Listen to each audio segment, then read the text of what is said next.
And what I realized is that God took me in a state that I rejected him. I've debated people when I was an atheist saying that there's no way he existed.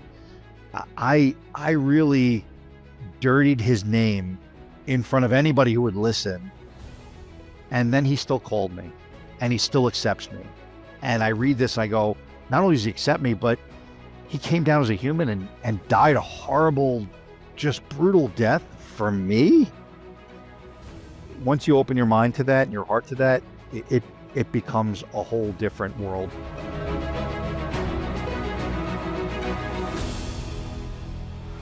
Hi, I'm Jana Harmon from the eX-skeptic podcast. Do you have intellectual doubts about God and Christianity? This kind of skepticism can come after years of belief or prevent you from ever believing at all. We've talked with over 120 former skeptics and atheists who've shared similar doubts. That's why we've created playlists on our YouTube channel organized by themes like, is it rational to believe in God? Can you believe in science and God? There you can hear from many others who've wrestled with similar questions. Find us on YouTube at eX-skeptic and explore these playlists and others. Subscribe and share it, because someone else might need to know that they're not the only ones with questions.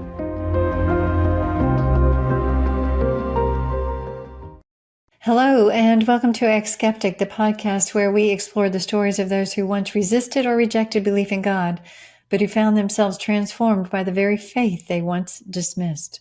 I'm your host, Jana Harmon. In today's episode, we meet Dr. David Shapiro, a man whose journey takes us from Jewish atheist to Christian pastor. David's story is a surprising one. He never guessed, after 30 years of disbelief, that he would find himself as a follower of Jesus and a passionate desire for others to know what he's found. So wherever you are in your own journey, whether skeptical, curious, or quietly searching, I invite you to listen closely, because sometimes the most unlikely stories are the ones that open the door to a deeper truth. This is eX-skeptic. Let's get started. Welcome to eX-skeptic, David. It's so great to have you with me today. Oh, thank you so much. It's a pleasure to be here. I'd love for the listeners to get to know who you are. David, can you introduce us to yourself, the kind of work that you do, ministry you're involved in, and your recent educational achievement? Yes. So my name is David Shapiro. I am a pastor and a chaplain for a local fire department. I'm also a co-host for the Boundless Bible podcast. And I am a new published author. It'll be coming out soon. Take a few more months, but I actually have a published book coming out called Jesus Christ, A Lot of Evidence.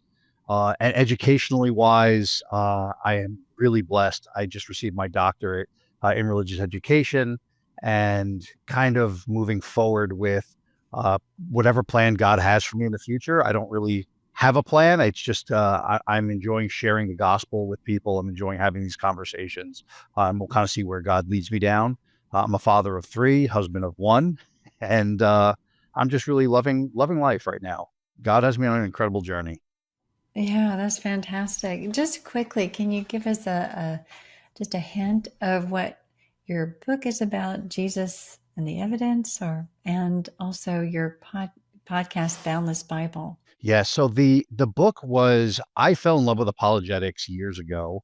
And this is my version of apologetics. And what it is a blend of apologetics. I think that a lot of people who are familiar with the term have read, have heard about, but it's blended with my background, which is Jewish, is uniquely Jewish. So it comes from a different perspective, a different angle that maybe some people have heard before. And the same thing with the Boundless Bible. It's me and 2 other gentlemen. We come from 3 very, very different walks of life, who all came together in a Bible study. And with all of our different opinions, it all leads to Christ. So the Boundless Bible, we come together and just have some really great conversations about stories in the Bible. That's fantastic. I hope our listeners will take advantage of listening to that podcast. We'll put a link in the show notes. Now, you mentioned that you're Jewish, so I presume that you grew up in a Jewish family. I grew up, believe it or not, in an Orthodox household in Queens, New York. So the training that I had young was through the Torah. But I, having grown up in a Jewish neighborhood, I didn't have a lot of I didn't have a lot of dealings with the name Christ. I didn't even know who Jesus Christ was. And believe it or not, like most people, I actually thought Jesus Christ was his full name. First name Jesus, last name Christ. I really didn't know a lot about him. It's not something that's taught in yeshiva. It's not something taught in Hebrew school. So it wasn't as if I was rejecting Jesus yet. It was, I never really learned that there was anybody called Jesus. And then when I got a little bit older, what I knew about Jesus was people were upset because Jews killed him. So I was almost felt like I was an outsider, and people didn't like me because of something that happened thousands of years ago. But from very young, I just remember following the Jewish tradition.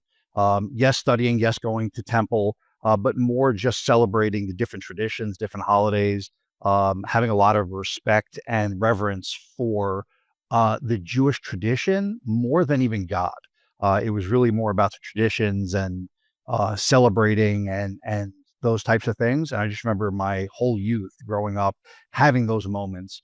I was a fairly well-behaved youth. I wasn't somebody who's rebellious quite a bit, except for Hebrew school.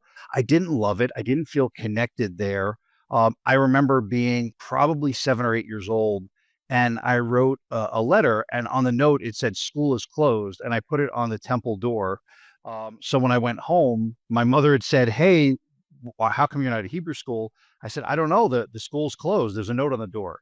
Um, so although I wasn't very rebellious, there were moments like that came here or there. Okay, okay. So through through your training, your rigorous, it sounds like educational religious training, did you see religion as more than a ritual or a rite? Did you actually perceive that there was a real God out there somewhere, and that the prophets and the history of Abraham and Moses and all of the stories, were they real people? Was this something that was significant to you, or was it just something that you did? I think in the very beginning, I still hoped that this was all true, that there was a God. And I felt like the rabbi and the really religious men of the temple were the ones who had access to him. And that, you know, if I studied more and I got more mature, that I would, finally be able to have a relationship with God. So, and even that relationship wasn't a relationship as I know it now. It was really, I will understand God more, and what he wants and what he expects of me, as I got older. And then what happened was actually the opposite. The older I got, the less connected I felt. And the more I felt like this is just about a tradition, there really was no connection with God. That, yes, God existed. I wasn't quite an atheist just yet. I felt as though God was still there, but just very, very distant. Somebody who we celebrate what he did, very past tense. He did this thousands of years ago. Thanks so much. I appreciate the holidays we get from it, and the days off, but there really wasn't much connection to him.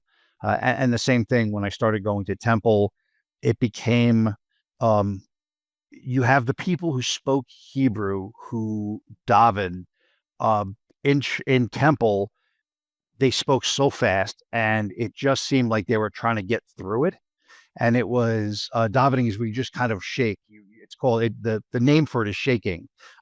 So when you shake, you're saying the prayers, and you're doing a posture. And for me, it just seemed like that's what it was. It was just a posture. Let me just get through it quick as possible. And then when there were holidays, you'd have Passover where I'd go to my grandparents' house. I'd be hungry, ready to eat. I was a growing boy, and I just, hey, this is great food. And what ended up happening was they're praying and they're going through the Haggadah, the scripture for Passover and the prayers and blessings for Passover for hours. And it was just all about the inconvenience of what tradition was doing. And I couldn't understand where the connection was with God. I can see where that could happen, especially when you're going through a lot of motions and a lot of ritual, and yeah, and you may not be as invested, obviously, as some of those rabbis and are, and it would be a little bit hard to understand. But I appreciated the sentiment, though, that you wanted to be better or to closer to God or understand more as you were moving along. So, and you even went to Hebrew school and all of that learning as you were going. So, what happened? Did you start to get closer to God, or was that something you became less and less interested in, starting to question or doubt more? How did that look? It actually became guilt. So my grandfather, who again, Orthodox Jewish man, very religious, saw me starting to stray from temple and Hebrew school and not being interested in my bar mitzvah. And believe it or not, when I was 13, I actually was not bar mitzvahed. I wasn't prepared. And my grandfather was very disappointed. At the same time, my brother was kind of going down the same path, and he became an atheist way earlier than I did. But we were both heading the same path. He completely dropped out of Hebrew school, wanted nothing to do with it. And for me, I felt tremendous guilt. My grandfather came to me, and this is after he had a stroke, and he said, "I just want to see my grandson get bar mitzvahed." And I went back and actually hired a cantor at that time to help prepare me to read from the Torah and be bar mitzvahed. And I went through lessons, private lessons with him for several months. And I was bar mitzvahed, and I was 15 at the time. And I remember my grandfather sitting there, ear to ear grin, so proud, so happy for me. And I felt good. I felt pride for doing that for him. But again, there was zero connection for me. I didn't feel anything while I was up there. I didn't feel God. And if anything, I think the guilt tore me further away, where I didn't understand if he was feeling this way and he saw God in such a way and I did not, there had to have been something wrong with me. So I felt more and more guilt towards that and kind of pulled away further and further. And at that point, I was, a young teenager. So other things took its place. I played sports. I hung around with friends. Again, I wasn't a bad kid. I didn't go running the streets. But I did occupy all of my time from studying to, hey, I'm just going to have fun and play and do what teenagers do. And that was my life. And very happily moved there from Judaism. School confused me even further. The lessons in school, you're hearing about everything that contradicts what what Hebrew school was saying about creation and the Bible. And I'm going, well, this is science is saying the complete opposite. This is not what I'm going to believe. If this is true and I don't feel God, but I can see science, then I'm going to trust the science. I'm going to trust the history, and I'm going to move further and further away from God and Judaism, the religion. While always, I have never lost my appreciation for the Jewish people. I've never lost my appreciation, even today, for the traditions. It's beautiful, it's rich, it's loving. The music, the all of it just makes me smile. But there was no God there. Okay, that's pretty significant. So you were dismissing the possibility of the reality of God, and you didn't feel God. So it was like both head and heart. You were stepping away. Now you said your brother had become an atheist probably by this time. Would you Mhm. have labeled yourself an atheist, and when was that? No, I definitely wouldn't have labeled myself an atheist. I felt as though probably agnostic more than anything. There's something out there. It's just can't put my finger on it. I don't know the name to it. I have no relationship with him or her. There is an entity out there that controls some stuff, but not everything. It was this weird conglomerate of emotions of, I think science created the world and nature had something to do with it, but then there's a God who moved some people around, and I couldn't quite put my finger on it. And to be honest, I didn't think about it that much. It wasn't something that consumed me to even study. I was okay being a semi believer in some sort of entity out there, and that was it. And many, many years later, I remember then I used to struggle with the fear of death. And I remember years later meeting people who were faithful, one being my wife. And I said, man, it's incredible for you to have such comfort around death that you know where you're going. I just don't believe in that. So I don't have comfort in it. So I think at that time there was a belief in some sort of God. Just I don't really know what he was in control of, what he wasn't in control of. If he was even around anymore. He just was, hey, you're up in the stars in the heavens, and for all I know, you're Zeus on the mountaintop, and you're not really doing anything anymore. As you were continuing on in your education, were you still at Hebrew school through high school and into college, or had you gone away from Hebrew school? I'm asking because I wondered if you had encountered. You said you had never really heard about Jesus. Wondered if you'd even encountered any Christians or anything other than your Jewish religious heritage. I dropped out of Hebrew school, not dropped out, but I had stopped Hebrew school after my bar mitzvah. Again, I wasn't prepared. So I wasn't going to be the 14-year-old going to Hebrew school with 9 and 10-year-olds. So I stopped going. The public school that I went to did have Christians there. So I did learn about Christianity, about Christ. Not in terms of what he did and the Bible, but more in terms of, again, well, Jews are the ones that killed Christ. So all of a sudden I was now guilt and embarrassed that I was a Jew. And what's interesting is that's actually, I think, the first nudge, excuse me, that's the first nudge that Jesus ever gave me. I remember wearing the Star of David around my neck for probably 10 years. And I remember seeing somebody wearing the cross and almost being jealous, saying, I like that symbol better than mine. And it was a weird feeling. And I feel like it was the first nudge of, hey, there's something else. There's something you don't know about. And I remember that distinctly is watching that cross and going, man, I kind of like that. But again, not paying too much attention to it, moving on. I had this great ignorance, which was bliss of, I don't care. I don't know. Um, I wasn't labeling myself an atheist because I didn't care enough to even label that. My brother did. My brother understood that. He's 4 years older. So he knew he was an atheist and was very, I think, proud of it. He was a scientist, and that's what he did in his life. And for me, I could care less. It didn't matter. There was no relationship with God. So I'm just going to be me. I'm going to be a good human, which I'm sure you hear all the time. I'm just a good person, and that's good enough. And that was me. If there is a heaven, I am a good person, and that will get me there. And that's it. I don't need to know anything else. So let me go and enjoy the rest of my time. As far as Christianity is concerned, in Hebrew school, what a lot of people think is that they look and they go, hey, how can you read the Old Testament and not see Jesus all the way through this? How can you look at Isaiah 53, which is one of my favorite, chapters, and go, how do you not see Jesus all through this? And what I tell them is, we don't study that. And it's not as if we have a physical Bible that we bring to temple with us. We have a prayer book called the Siddur. That's what we bring with us. It's blessings, it's prayers. We don't actually have a hard copy Bible.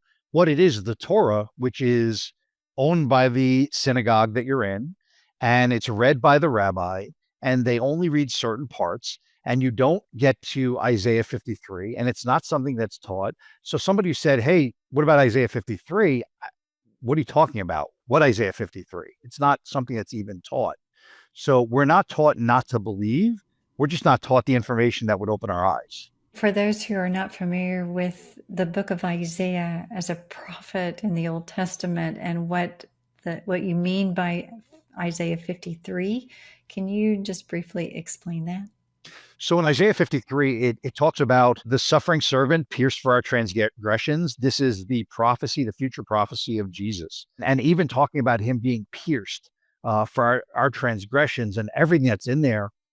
This is a beautiful prophecy of the actual historical Jesus Christ that came, which Jewish people, especially Orthodox, I can't say all, I was not in a Reformed temple, but Orthodox Judaism did not teach this. They did not show you this chapter, this verse.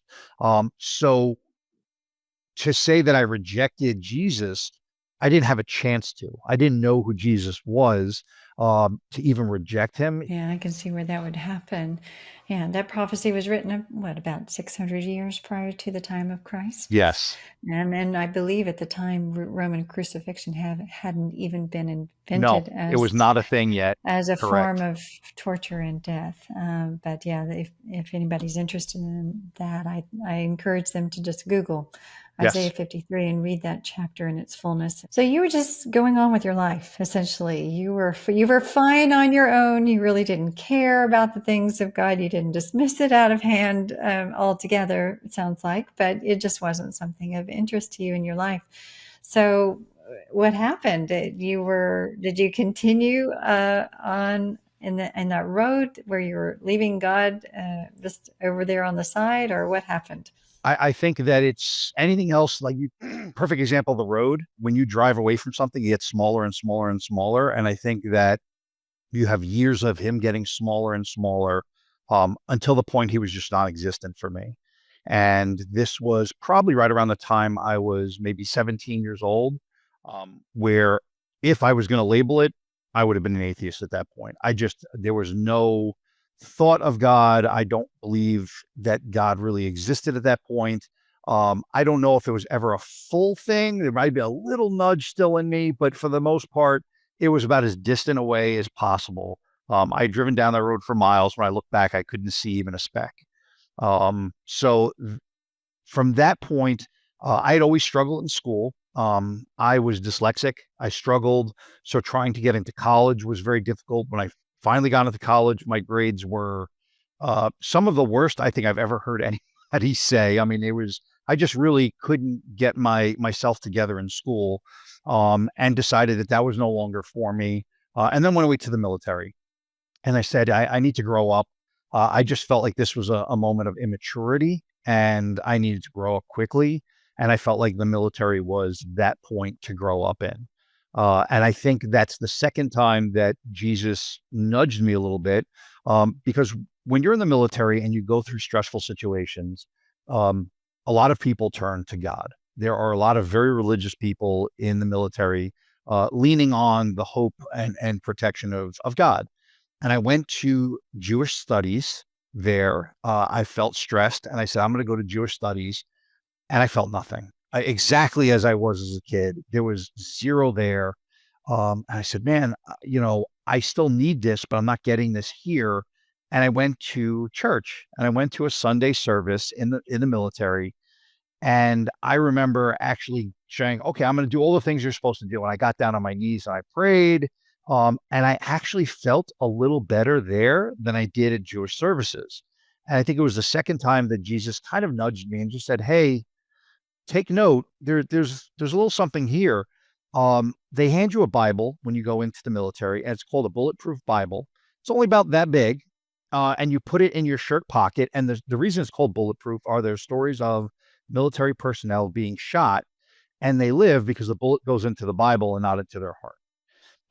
So they handed me this bulletproof Bible and I put it in my shirt lapel pocket, and that was my protection. And I felt all the things I thought you're supposed to feel.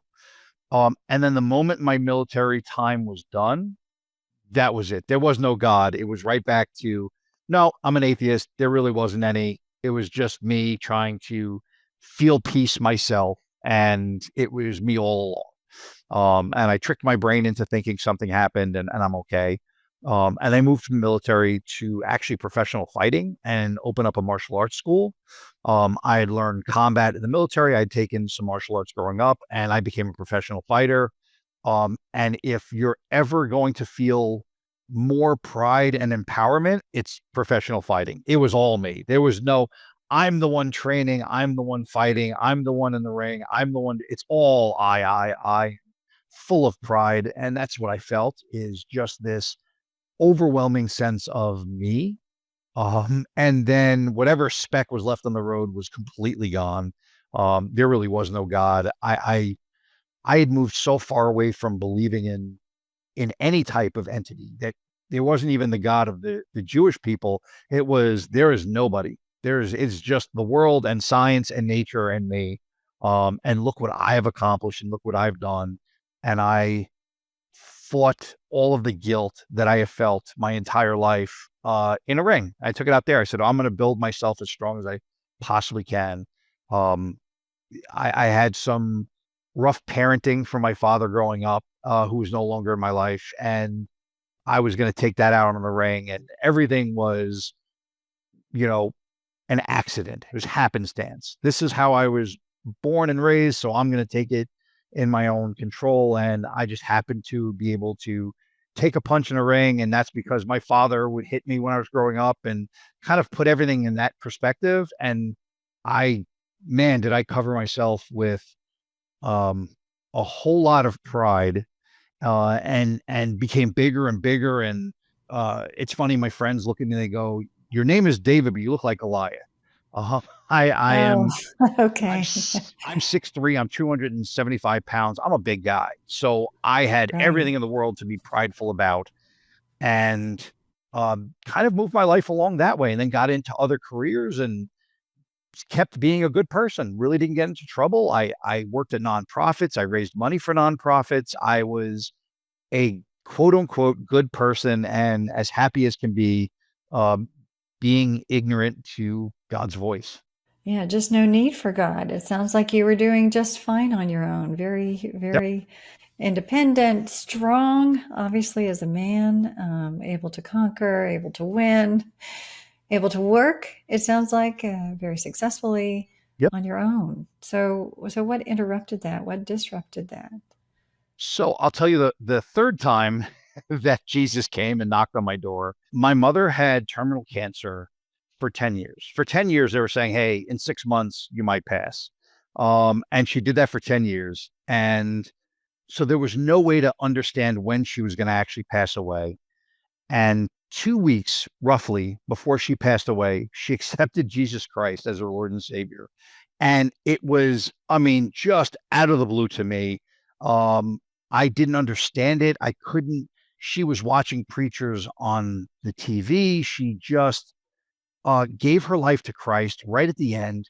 And I thought it was bizarre. And then my brother married the daughter of a Baptist minister, gave his life to Christ, all You around the wait, wait, same. wait, wait, wait. Your Yes, atheist brother? yes. My atheist brother accepted Jesus, married the daughter of a Baptist minister, and went to church, and still to this day is all in for Jesus, just on fire for Jesus. It was the most bizarre series of events that to me seemingly happened within a month worth of time. And I couldn't understand it.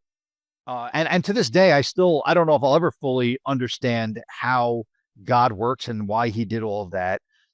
But still at that time, I rejected God. I was like, well, my mom was dying, so she needed to hang on to something. And my brother, he needed to hang on to something as well, and fell in love with somebody that just happened to be the daughter of a Baptist minister. And I put it as very situational. And I still know I'm still the one who knows, and you guys are crazy. And that's really how I lived.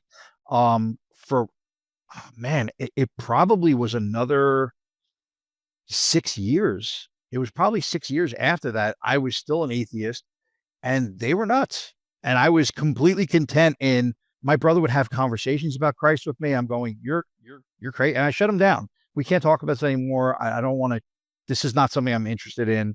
So he stopped talking to me about Jesus. And that was it. I just kind of lived my life. Like I said, the way I always did. I am a good person and I'm happy and I'm doing well. And that's all there is to it.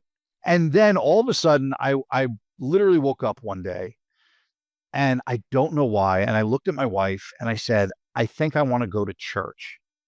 And she was like, what are you talking about? And I said, I think I want to go to church. And you should know that my wife, and again, I wasn't religious. I didn't care who I married, was an Irish Catholic. And she goes, what do you mean you're going to go to church? And I said, I just feel like I woke up and I feel like there's a tug. I need to go to church. Did your So wife practice? Did your wife practice her Um, Catholicism? Or? she no, she doesn't go to Catholic mass. She was not a practicing, yeah, Catholic. And so I looked up what local churches were by my house, and I found one that was a couple blocks away. I didn't even know where they were. That was how far away I was from ever thinking about this. And Well, and can I go just go for it. interrupt you Yeah, for a yeah. moment because I'm still like curious why the sudden desire to go? I mean, was it a dream? Was it just something you've been thinking about? I mean, what do you think? I know you were nudged. Sounds like you Yeah. were nudged. It was yeah, But it was a nudge in a way that there was no dream of, hey, you need to go here. And there was no active searching before then. I literally woke up, and I have to imagine that, obviously people get nudged in different ways. God just put it on my brain. You need to go to church. And I didn't hear a voice.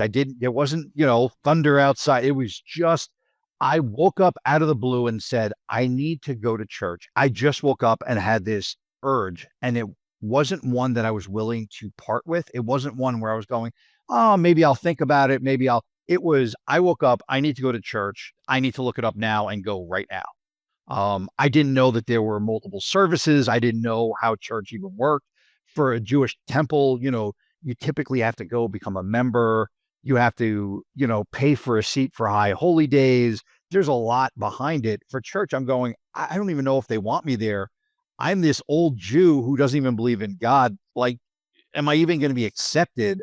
All of these things ran through my brain, but none of it was a red flag. All of it was like, no, I need to go. And it was this just massive urge in me, as if you're taking a breath. I don't know why I breathe. I don't know why I need to inhale. There are moments I just inhale, and that was that moment. I need to go. I need to have this experience. So I looked up a local place and I went, and I entered in, and they were wonderful. They greeted me. They had their greeters and they greeted me, and I didn't really know what I was doing. I told them I never been to church before. I don't know what to do. And they had a pastor come up to me, and he kind of walked me through it and sat me in service and said, when we're done with service, we'll talk. And I'm sure a lot of people had this experience, but God spoke to me. And man, through that pastor, everything that pastor said on stage was towards me. And he talked about the heavenly father that loves you. And I had struggled for years with the love of my father that didn't love me. And I'm going, what do you mean there's a father that loves me? I didn't understand that. And he did this whole sermon on the love of the father for his children. And everything he said, I just needed to hear at that very moment. And it was the most clear I had ever felt in my entire life. There had never been a moment where I felt more clear, more heard, more loved. And when I stepped out, the pastor said, "Do you have a Bible?" I I'd never owned a Bible. I'd never owned one when I was, reading the Torah. I said no, and he handed me a Bible, and I didn't even know what to do with it. And he said, "Well, look, there are ways you can read the Bible." He said, "You can do this, you can do that." And he gave me all the different ways to study it and read it. And he prayed with me, and I left. And that week, I read the entire Bible, the whole thing cover to cover. And it wasn't something where somebody looks at me and goes, wow, how are you able to do that? It was the greatest thing I think I've ever experienced, because I had known the Old Testament. I studied the Torah. This was the sequel that I never knew was even there. This was like watching all of your, I don't know, favorite Harry Potter moments and going, wow, now I get to see the sequel of this. It was, I can't believe there was this whole other part of my faith that I knew nothing about. And I couldn't put it down. And I read and I read and I read. And when I was done with it, I had read it almost 3 times in the first 3 months that are I had you the Bible. talking about the New Testament, like The the entire Gospels and Bible. the entire Bible? The Okay, so you were able entire to see part one and part two, I guess. Yep. Yes. Yeah, I need to see what the word said.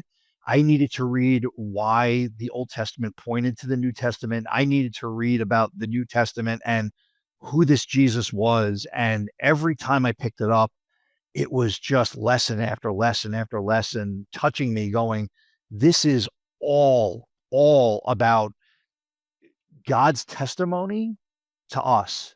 And this is all about God. The whole Bible is God and his story, but it's this beautiful testimony of his people and what he wants out of us. And all of a sudden I went from this prideful guy, and not guilt. I didn't go to guilt. I went from this prideful guy to I need to do better. I need to do better and be better and show God that it's not about being a good person. It's about being his person, the one that he created. And everything just came together for me. That's powerful.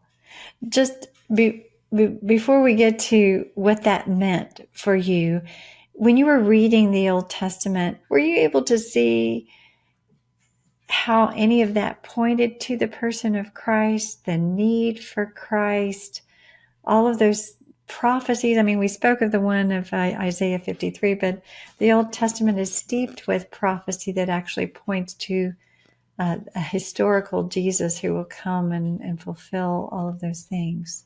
All of it. And when I tell you, I went through a whirlwind of beliefs and emotions in the beginning. Every time I read it, I read something different in it. I read it over and over. And I read King David, who, I mean, if you talk about King David or Moses to a Jewish person, it is, these are the most revered figures. And now I'm reading about all of his flaws.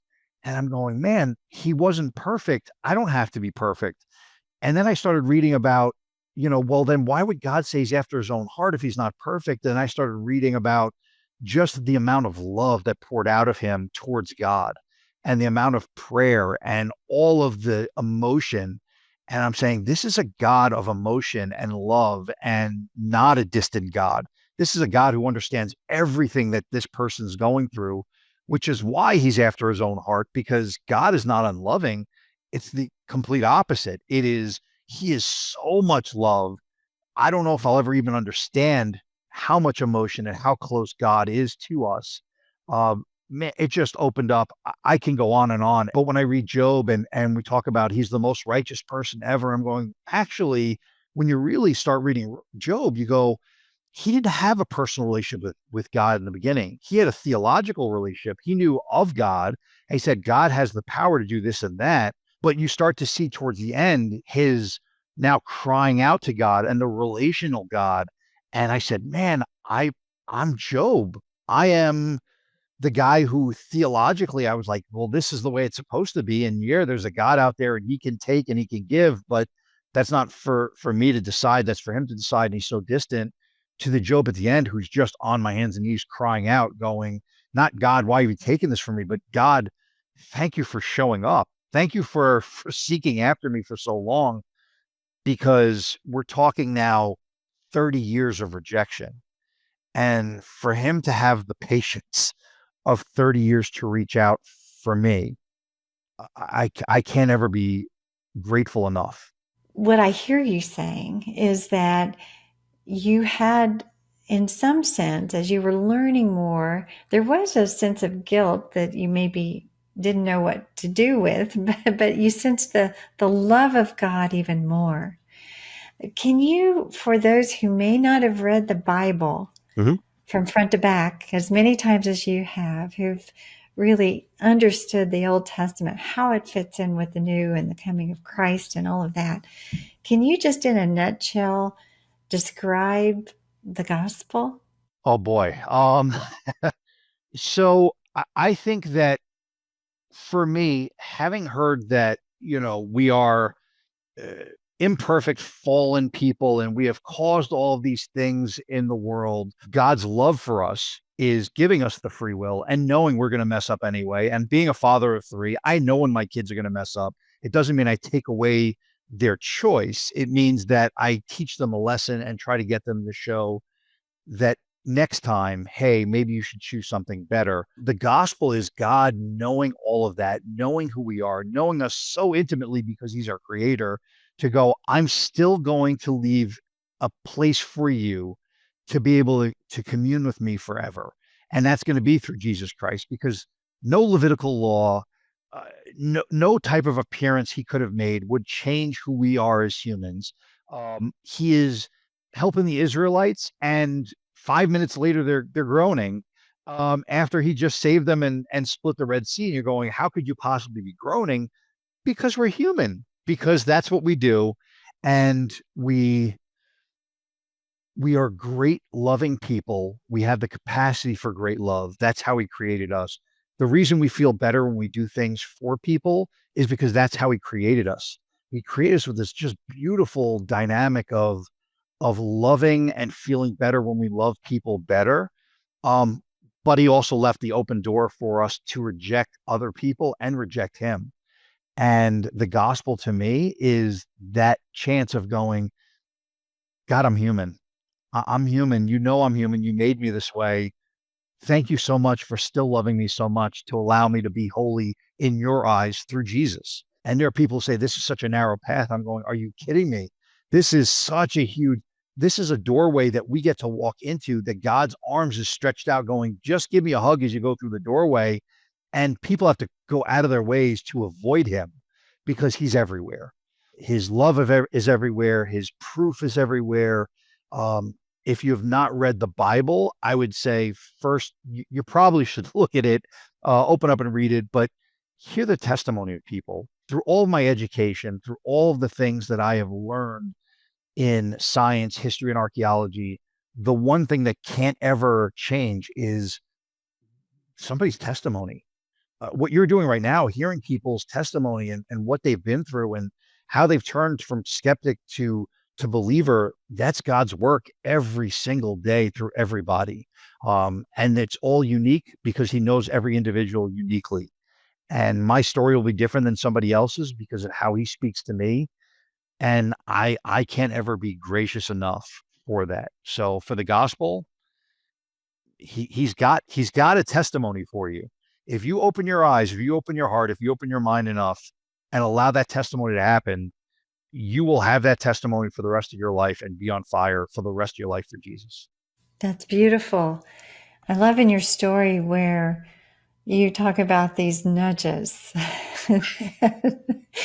These nudges that would come along in your life at different times.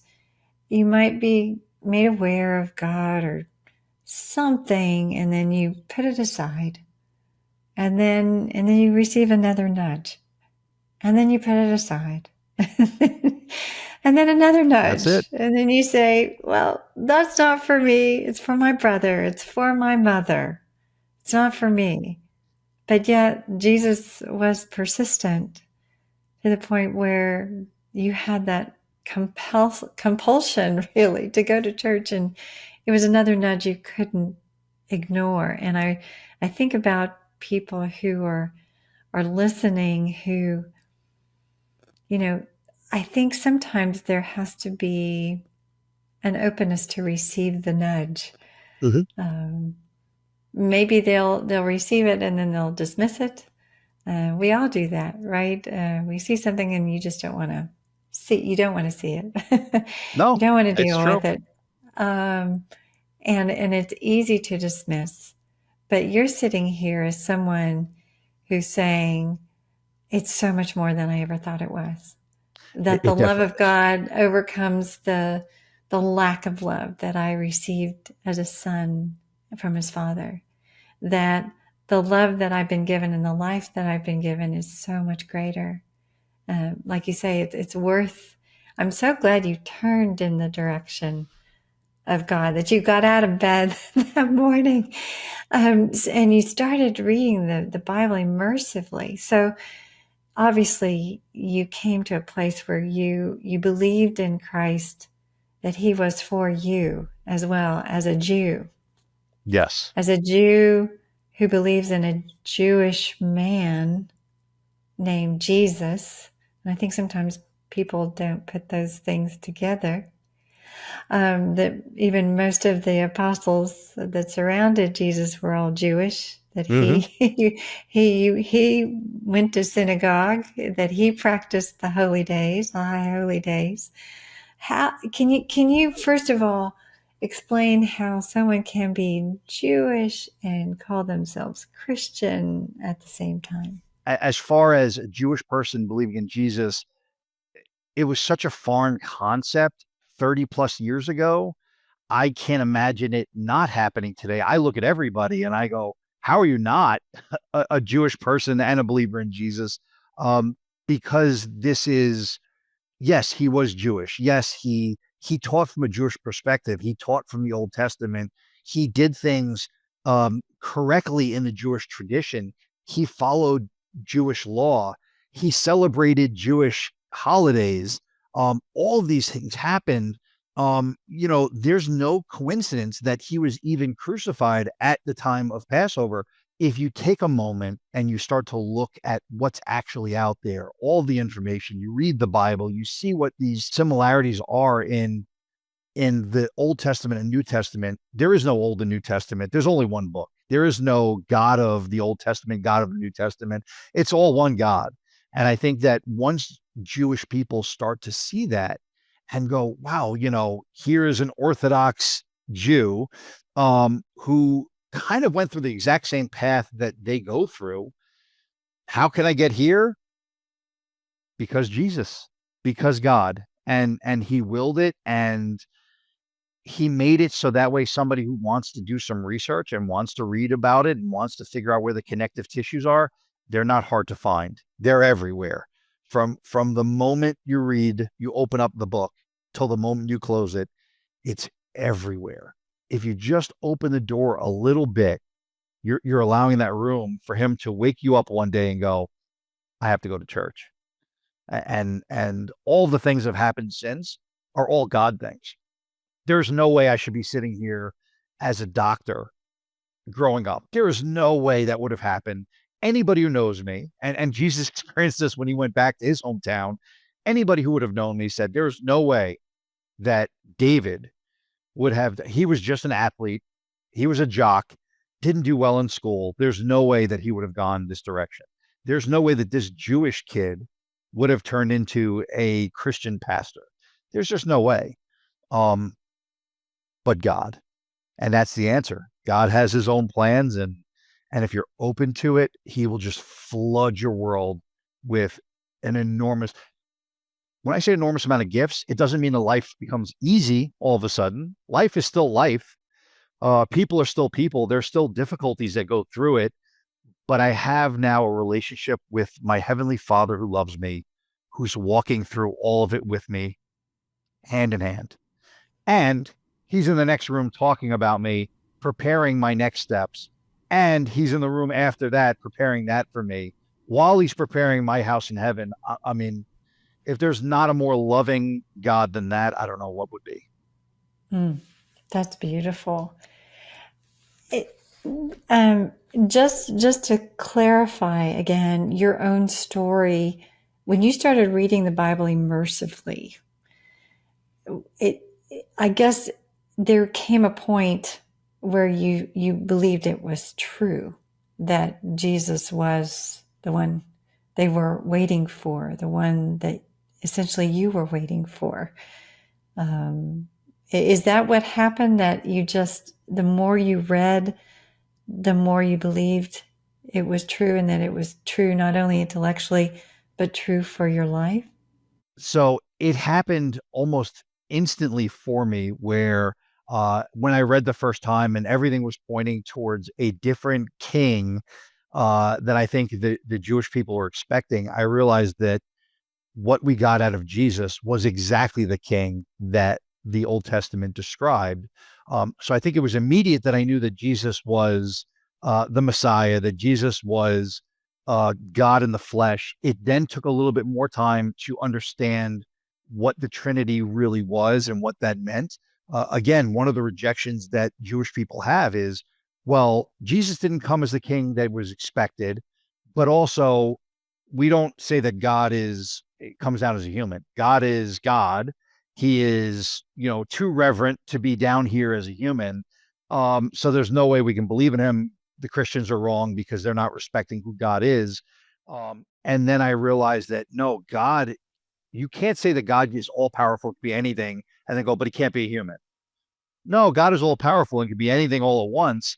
And he loved us enough to come down and live as a human, to impart knowledge, to live, to suffer, to be part of our world, to be part of our understanding. So that way, aside from just the death and resurrection, which we understand was for our salvation, we also have this connection with him. You know exactly what it's like to be here and be human. You know what it's like to have friends die, to have people reject you. You know what it's like to feel all of the hostility in this world that we feel every day. And that becomes one of the most beautiful miracles that's unspoken. People want to talk about, walking on water and turning water into wine and resurrecting Lazarus. And those are beautiful miracles. The miracles of God loving us enough to come down as a human and live this type of life, to live the way that he lived. Wow. So I think that some of it came immediately and others along the way. I just look over and over, and I still to this day read the Bible over and over and over. And every time I read it, I'm more and more just impressed and on fire that God would do this for us, for me, for what I have shown him, the respect that I showed him for the majority of my life. And he's still going to call my name out and still going to go through what Jesus went through for me. Man, I mean, it is, I think that you have different levels of people. You have people that disbelieve in Christ because they're not ready yet and they have something they're holding on to, some belief, some form of system that they believed in. And I know this because I fight with my wife at times where I refuse to give up a point, and I believe in that point so strongly, and I refuse to give it up. And then maybe a couple of days or weeks later, I'll go, oh, you know what? You actually had I thought about it after the argument and I realized that you had a point there. And some people are so hesitant to open their minds and their hearts to that point, that they hold on to it. And then there are others who I think they felt guilt and shame and they feel like they don't want to come to Christ in this state. I have to clean up my act. I can't come in this state. And what I realize is that God took me in a state that I rejected him. I've debated people when I was an atheist saying that there's no way he existed. I really dirtied his name in front of anybody who would listen. And then he still called me and he still accepts me. And I read this and I go, not only does he accept me, but he came down as a human and died a horrible, just brutal death for me. Once you open your mind to that and your heart to that, it becomes a whole different world. And then from there, you jump into a rabbit hole of truth and logic and realizing that science and logic actually matches really, really well with the Bible and faith. And they're no longer enemies. They are actually compadres working together going, no, this is actual proof of this. And this works really well together with that. And you start to realize that God made no mistakes when he gave us this Bible. Zero. It is perfect. It's true. And I will shout it on the rooftops to anybody who'll listen. That's just amazing. Now, obviously, you are sitting there as a pastor. What was it that was that another nudge from God? Because some people will say, well, yeah, become a Christian, but become a pastor, that's a whole nother level. Yeah, I think this was God's joke. I think he's got a sense of humor and he said, hey, I'm taking you from this atheist who doesn't believe me at all. And now your job is going to be to preaching the word to everybody. No. And the same thing with an author. There's no way that somebody who was an illiterate growing up, not being able to formulate a sentence is going to write a book. There was no way this was going to happen. I think God did have some humor in this and say, I'm going to show off now. I showed up for you. At this point, I'm going to show off and I'm going to show you just what you're capable of with my help through me. And yeah, there's nothing in life that would have prepared me for the journey that he has me on. Becoming a pastor was definitely not on my list. This was not on my bingo card in life. But God said differently. And again, it wasn't this massive voice. It was another nudge. And he's been nudging me quietly through my entire career now. I think that's the key, isn't it? Being open to it and being willing to go on this great adventure, honestly, with God. I know my life has been very, very similar in that you find yourself in the most unexpected places, but in a life that's so much more abundant than you ever dreamed. So if somebody is sitting there, David, and they're listening to you and they can see and hear the passion in your voice and know that what you're saying is true, that it has given you such a full life and that you're just such a beautiful example and ambassador for Christ. And they're thinking, he's got something I don't. And they are open. They are willing. You mentioned something about reading the Bible. I know you went to church to kind of check it out. What would you encourage someone who's saying, okay, what have you got for me today? What would you say? I think that explore that part that you're interested in. If you're interested in what they say in church and all you hear is the negativity, go to church, experience it first, see what you think. If you're hearing all these things, if you're there and you're watching social media and you go, well, the Bible sounds like it has a lot of, contradictions in it. Okay, then read it for yourself and go, what does this book have in it? What am I missing? If it's simply, hey, I want to learn from somebody who's been through it, I think this podcast is perfect. You have so many people who have gone on who have been through different things and go, God does not speak to everybody the exact same way. You have story after story after story of different cultures and different people, and God reach out in different ways and go, this is a God who does not reach out in the same way. So what I experienced, you're not going to experience it that way. You're going to experience it in your own very unique, different way that God has for you. But the openness, and when I say be open to it, it's don't shut your eyes to what you're feeling, thinking, but jump down a rabbit hole. What an amazing adventure that God can put you on and open your eyes to and show you things that are well beyond what you ever thought even imaginable. Is just this world of love and a gift of relational, a relationship with God. It's not distant. It's not, hey, he's somewhere in the heavens. He's right here with you, in you, around you all the time. Why wouldn't you want that? So I would say just start. That's the hardest part of anything. I think when anyone listens to you, they find that what you have is attractive. Christ in you, through you, leading you, guiding you, filling you with love, all of those things, obviously a meaningful life. And we want other people to experience that. Sometimes we're not the best ambassadors ourselves. But I wondered how you would encourage us as Christians to be winsome or to be passionate or whatever it is, be informed by the Bible, to live in a way that is attractive and in this embodiment of this Christ life that you seem to have. How can we best engage those who are skeptical, perhaps, of Christians and Christianity? Never stop being a child.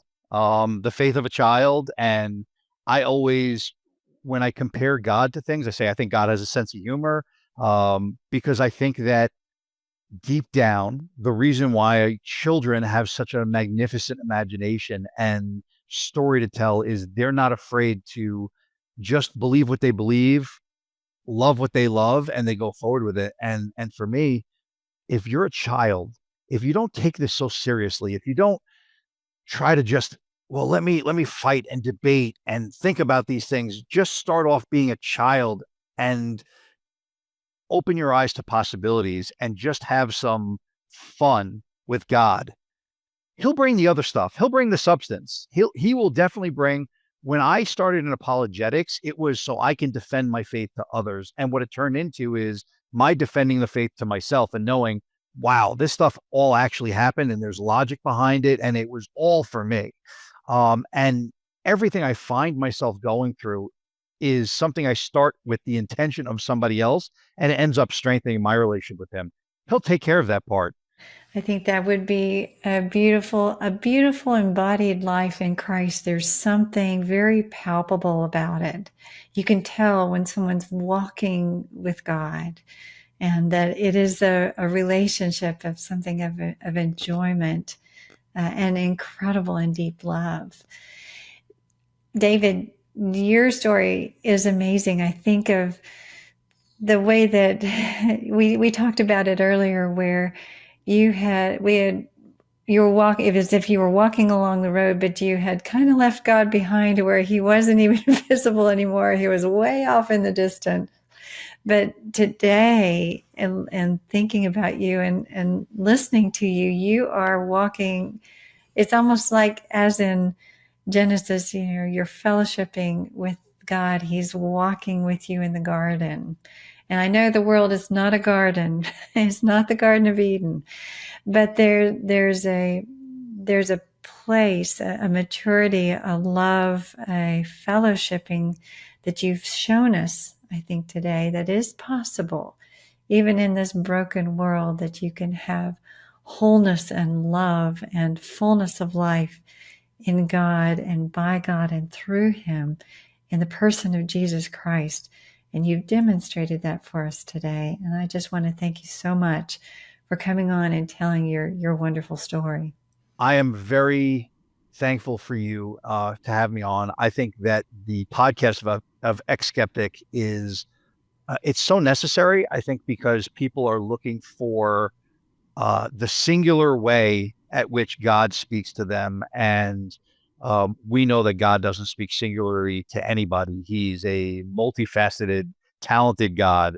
And I love the fact that people can come on here and learn different ways that he speaks to different people. And I think that if they don't have their voice yet or their testimony yet, wait, it's coming. It took me 30 years, but it is coming. Because you're listening and you're interested and you're open. That's so true. Well, thank you so much, David. You have enriched us all, and I appreciate you coming on. What a remarkable story. From a distant view of God shaped by strong independence, guilt, and skepticism, to an intimate relationship with Jesus Christ shaped by grace, truth, and love. David didn't set out to become a pastor, a Bible teacher, or an apologist. He simply woke up one day with a nudge he couldn't ignore and followed it all the way into a new life. His story reminds us that God pursues each of us personally, patiently, and powerfully, even when we're not looking. If David's story sparked questions in your own heart, we invite you to take the next step. Visit our show notes to find a link to the Boundless Bible podcast, where David explores scripture and with wisdom and heart. And stay tuned for his upcoming book, Jesus Christ, A Lot of Evidence. Head over to eX-skeptic.org to sign up for our email updates, resources, and curated story playlists that speak directly to your doubts and questions. If you'd like to talk with one of our guests about your own journey, send us a note at info@eX-skeptic.org and we'll get you connected. And if you've been encouraged by today's conversation, please share this episode and leave a review. It helps others discover these powerful stories. Thanks again for listening to eX-skeptic, a podcast of the C.S. Lewis Podcast Network, and the help of our amazing producer, Ashley Decker. I'm Jana Harmon, inviting you back next time for another unlikely story of belief.